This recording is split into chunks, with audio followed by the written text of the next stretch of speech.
नमस्कार मित्रांनो, आज मी तुम्हाला एका कथेच्या माध्यमातून आपले मन हे विचार व प्रसंगानुसार कसे परावर्तित होते हे पटवून देणार आहे। आपल्याला प्लॅसिबो इफेक्ट माहीतच असेल, पण मी येथे प्लॅसिबो इफेक्ट बद्दल बोलणार नाही। प्लॅसिबो इफेक्टचा उल्लेख यासाठी की जसे बिमार व्यक्तीला बरे करण्यासाठी खोटे औषध दिले जाते, याउलट भीतीचे वातावरण निर्माण करून त्याला वेदनाही देता येतात। हेच आज मी तुम्हाला या कथेच्या माध्यमातून दाखवून देणार आहे। एका शहरातील एक हॉटेल पुलावासाठी विशेष प्रसिद्ध होते। असेच एका दिवशी त्या हॉटेलमध्ये पुलाव तयार करण्यात आला। पुलावाचा सुगंध सर्वत्र पसरला।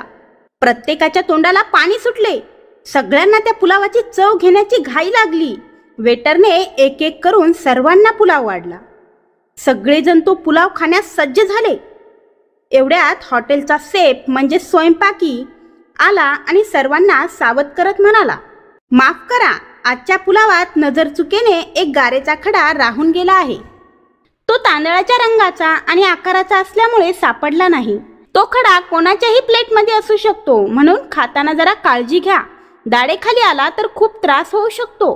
शेफ एवढे बोलून निघून गेला।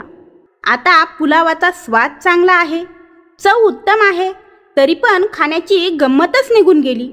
प्रत्येक जण घास खाताना चवीकडे लक्ष न देता याच घासात तर खडा नसेल ना, या संशयाने एक एक घास ढकलत होता। जो तो सावध झाल्याने गप्पा गोष्टी विनोद काहीही झाले नाही। एकत्र जेवण्याची मजाच गेली होती। सर्वजण एकत्र असूनही एक एकटे विचारात पडले होते। सगळ्यांनी शेवटपर्यंत जेवण केले। अगदी शेवटचा घास देखील सावधपणे घेतला।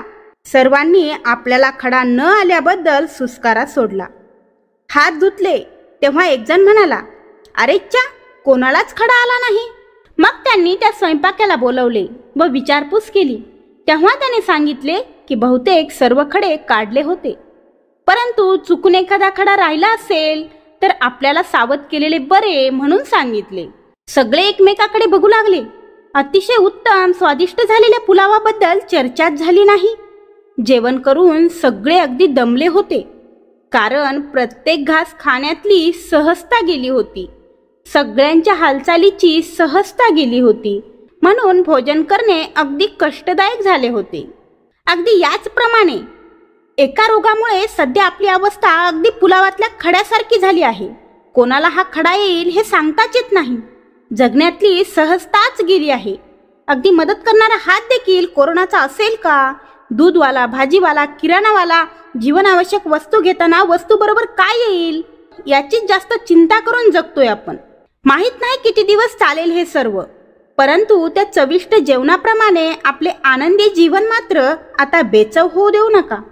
नकारात्मक बातम्या पोस्ट न वाचता मनाला उत्साही करणाऱ्या पोस्ट, माहिती, पुस्तकं वाचा, छंद जोपासा, जीवनाचा मनसोक्त आनंद घ्या।